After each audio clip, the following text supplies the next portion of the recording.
Shalom, Bapak Ibu Saudara yang terkasih dalam Tuhan. Pagi hari ini kita bersyukur oleh kemurahan Tuhan kita dapat menikmati kebaikan Tuhan, kasih Tuhan. Dan kita akan membaca merenungkan bagian firman Tuhan di mana perjalanan pelayanan Paulus, ya, kita lihat bahwa hamba Allah ini sangat gigih melayani, dan ternyata tidak semua tempat-tempat ya terbuka atau dapat dilayani. Jadi ada tempat-tempat yang memang masih belum terbuka, dan untuk itu Tuhan mencegah hamba-hambanya untuk masuk ke daerah itu. Tetapi di sisi lain kita melihat ada tempat-tempat yang sudah terbuka, dan di situ Tuhan menunjukkan tanda ya supaya Paulus berangkat ke tempat yang ditunjukkan oleh Tuhan.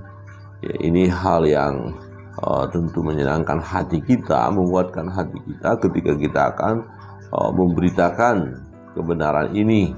Ketika ada tempat-tempat yang begitu kerasnya, kita nggak usah bersedih, nggak usah kecewa, karena memang waktunya belum tiba bagi mereka. Tetapi ada tempat-tempat yang sudah siap, dan di sini kita perlu kepekaan untuk masuk ke tempat-tempat yang sudah siap.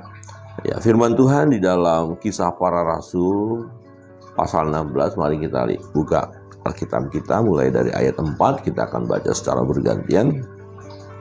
Ayat 4 saya baca, dan ayat 5 Bapak Ibu Saudara sekalian kita baca secara bergantian. Paulus menyeberang ke Makedonia. Dalam perjalanan keliling dari kota ke kota, Paulus dan Silas menyampaikan keputusan-keputusan yang diambil para rasul dan para penatua di Yerusalem dengan pesan supaya jemaat-jemaat menurutinya. Demikianlah jemaat-jemaat diteguhkan dalam iman, dan makin lama makin bertambah besar jumlah. Mereka melintasi tanah Frigia dan tanah Galatia karena Roh Kudus mencegah mereka untuk memberitakan Injil di Asia. Dan setibanya di Misia, mereka mencoba masuk ke daerah Bitinia, tetapi Roh Yesus tidak mengizinkan mereka. Setelah melintasi Misia, mereka sampai di Troas. Pada malam harinya tampaklah oleh Paulus suatu penglihatan. Ada seorang Makedonia berdiri di situ dan berseru kepadanya. Katanya, menyeberanglah kemari dan tolonglah kami. Setelah Paulus melihat penglihatan itu, segeralah kami mencari kesempatan untuk berangkat ke Makedonia. Karena dari penglihatan itu kami menarik kesimpulan bahwa Allah telah memanggil kami untuk memberitakan Injil kepada orang-orang di sana. Lalu kami bertolak dari Troas dan langsung berlayar ke Samotrake. Dan keesokan harinya tibalah kami di Neapolis. Bersama-sama dari situ kami ke Filipi, kota pertama di bagian Makedonia ini, suatu kota perantauan orang Roma. Di kota itu kami tinggal beberapa hari. Amin. Nah, Bapak Ibu Saudara yang terkasih dalam Tuhan, kita lihat dalam perjalanan pelayanan Paulus dan hamba-hamba Tuhan ini, kita melihat ada tempat-tempat yang terbuka, ada tempat-tempat memang di situ sudah ada jemaat. Nah, ketika mereka ya melewati daerah atau memang mengunjungi jemaat-jemaat yang sudah ada, mereka menguatkan iman mereka.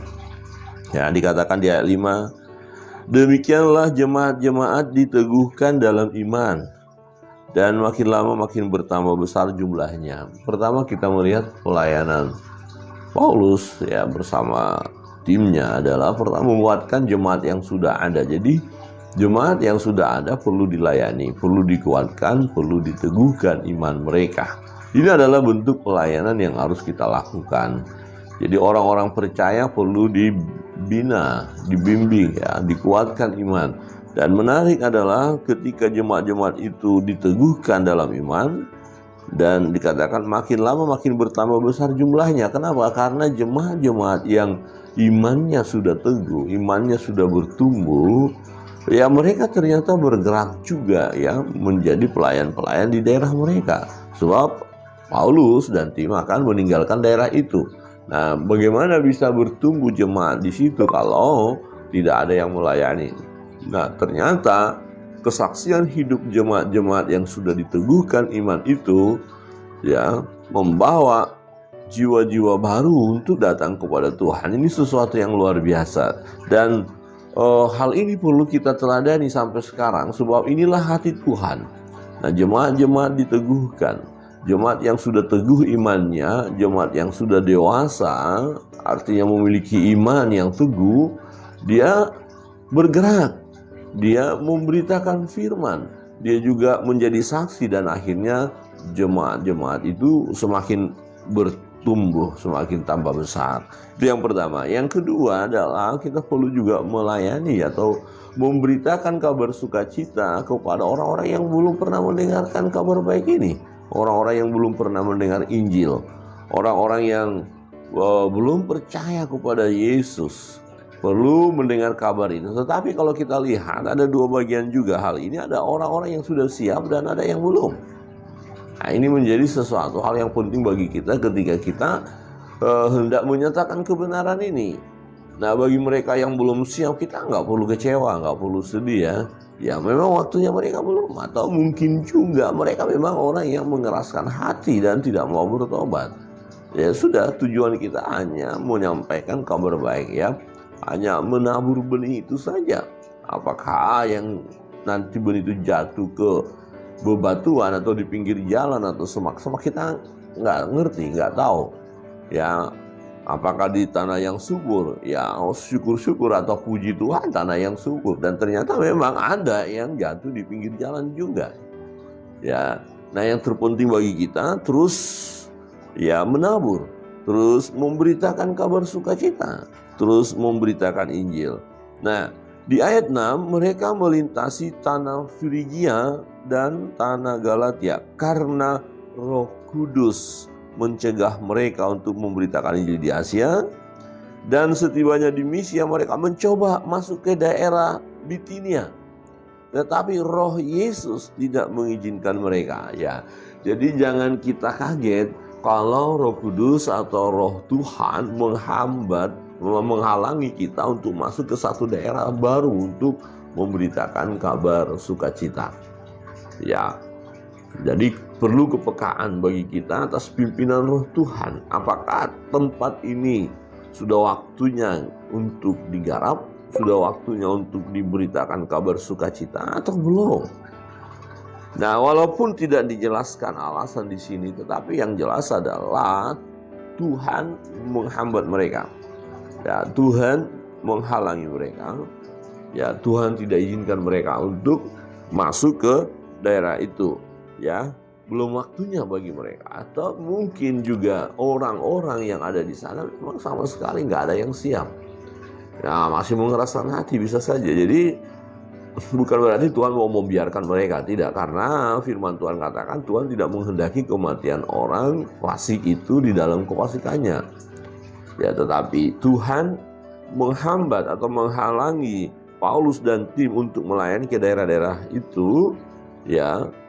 Dan rupanya ada daerah lain, ada tempat lain yang siap. Ya, jadi boleh dikatakan ya Paulus jangan sampai buang-buang waktu pergi ke tempat yang memang belum siap. Hanya melelahkan, hanya buang energi. Ya, tetapi hasil tidak ada. Sementara ada tempat lain yang sudah siap. Nah, bagaimana kita tahu tempat ini siap atau tidak? Tentu pimpinan daripada Tuhan sendiri.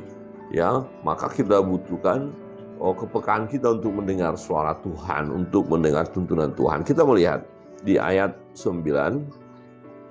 Pada malam harinya tampaklah oleh Paulus suatu penglihatan, ada seorang Makedonia berdiri di situ dan berseru kepadanya, katanya, menyeberanglah kemari dan tolonglah kami. Nah, rupanya ada orang di Makedonia yang sudah siap dan berseru, menyeberanglah kemari dan tolonglah kami. Ini orang-orang yang sudah siap, yang sudah rindu mendengarkan kabar baik. Mereka minta tolong. Mereka sangat-sangat merindukan ya supaya Tuhan melawat mereka dan mereka boleh dengar firman itu supaya mereka akhirnya percaya kepada Tuhan. Ayat 10, setelah Paulus melihat penglihatan itu, segeralah kami mencari kesempatan untuk berangkat ke Makedonia. Karena dari penglihatan itu kami menarik kesimpulan. Nah, ini yang menarik ya. Karena dari penglihatan itu kami menarik kesimpulan bahwa Allah telah memanggil kami untuk memberitakan Injil kepada orang-orang di sana. Ini yang saya katakan, perlu kepekaan untuk mendengar suara Tuhan, untuk mengetahui pimpinan roh, ya, pimpinan Roh Kudus, kemana kita akan memberitakan firman ini, siapa yang sedang terbuka, di mana, daerah mana, dan ternyata Makedonia ya sedang terbuka. Pintu untuk ke Makedonia telah terbuka. Ya, tinggal masuk saja. Maka hamba-hamba Tuhan harus memiliki kepekaan. Oh, pintu sudah terbuka, bagaimana kita? Oh, masuk. Segera. Jangan sia-siakan. Ya, maka dikatakan, ya, segera kami mencari kesempatan untuk berangkat ke Makedonia. Jangan berleha-leha. Jangan tunda lagi. Itu mimpi. Mungkin mimpi ya. Bunga-bunga tidur lah, atau belum waktunya lah, kita belum siap ini, dana kita belum. Kadang-kadang kita bisa tergoda ya, waktu mau kita harus pelayanan ke mana, daerah sini, kita tahu ini pimpinan Tuhan, tapi mulai diskusi, diskusinya membuat lemah. Kenapa? Ini belum waktunya, dananya belum, ini situasi seperti ini, musim hujan, nanti banjir, nanti bencana, nanti macam-macam, akhirnya nggak jadi. Wah, ini nggak boleh. Kalau kita sudah punya keyakinan dan memang mendengar suara Tuhan atau ada tanda yang telah Tuhan berikan untuk berangkat, ya kita harus cari kesempatan. Ya, Paulus melihat penglihatan itu, segeralah kami mencari kesempatan. Kenapa mereka mencari kesempatan? Ya, karena mereka tahu maksud Tuhan. Ya, dikatakan karena dari penglihatan itu kami menarik kesimpulan. Ya, kami menarik kesimpulan bahwa Allah telah memanggil kami untuk memberitakan Injil kepada orang-orang di sana. Jelas sekali. Kalau tadi dua tempat itu Tuhan menghambat mereka, Tuhan menghalangi mereka, mereka taat. Oh, belum. Ya, bagaimana cara Tuhan menghalangi mereka tidak dijelaskan di sini. Bisa saja, oke, kita mau ke satu daerah, tapi daerah itu, ya, akses ke daerah itu tertutup tiba-tiba. Bisa saja seperti itu. Atau misalnya seperti ada gini jalan, satu-satunya jalan untuk menuju daerah itu, tapi patah putus jalan ini karena bencana barangkali ya. Padahal kita udah berdoa. Nah, ini satu bisa tanda bahwa kita belum Tuhan izinkan menyeberang. Ya, seperti itu.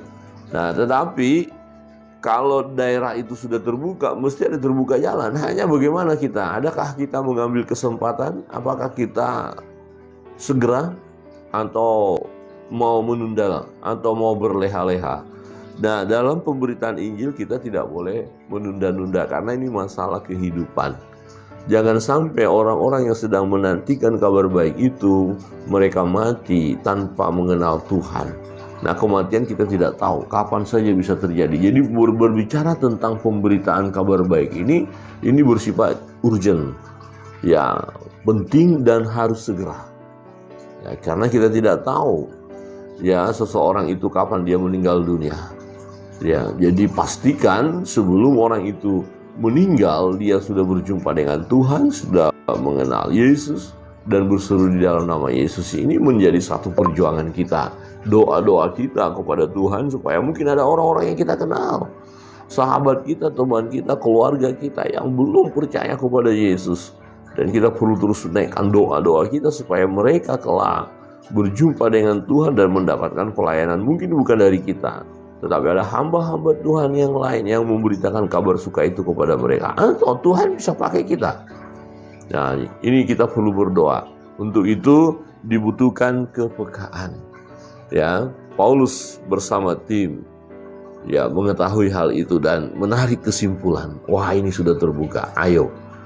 Nah, ketika kita berdoa, kita terus menggumuli, kita tahu bahwa ada daerah-daerah yang sudah terbuka. Ada sahabat-sahabat, teman-teman kita masuk ke daerah-daerah yang sulit. Kenapa sampai mereka berani masuk? Karena ada satu keyakinan bahwa pintu sudah terbuka. Ya, ada harga yang harus dibayar memang. Tetapi ketika mereka sudah lihat pintu itu terbuka dan mereka berangkat. Nah, dengan kekuatan mereka tidak bisa, maka ada sahabat, teman, pendukung yang lain. Ya, kita perlu saling menopang, saling mendukung. Orang-orang yang sudah berangkat dan memang pintu sudah terbuka untuk daerah-daerah tertentu itu, kita doakan supaya betul-betul benih itu ditabur dan tumbuh, bahkan akan menghasilkan buah. Kiranya kebenaran firman Tuhan menolong kita dalam setiap hidup kita. Kita perlu menyaksikan cinta kasih Tuhan. Jika ada orang-orang yang kita layani ternyata masih menolak kita atau tidak mau tahu dengan kita, jangan kecewa. Belum waktunya bagi mereka. Dan jangan kita berputus asa, tetap melaksanakan amanat agung, tetap pegang perintah Tuhan dan miliki kepekaan. Ada orang-orang yang sudah siap dan kita perlu melayani mereka. Tuhan Yesus memberkati kita sekalian. Kita akan masuk.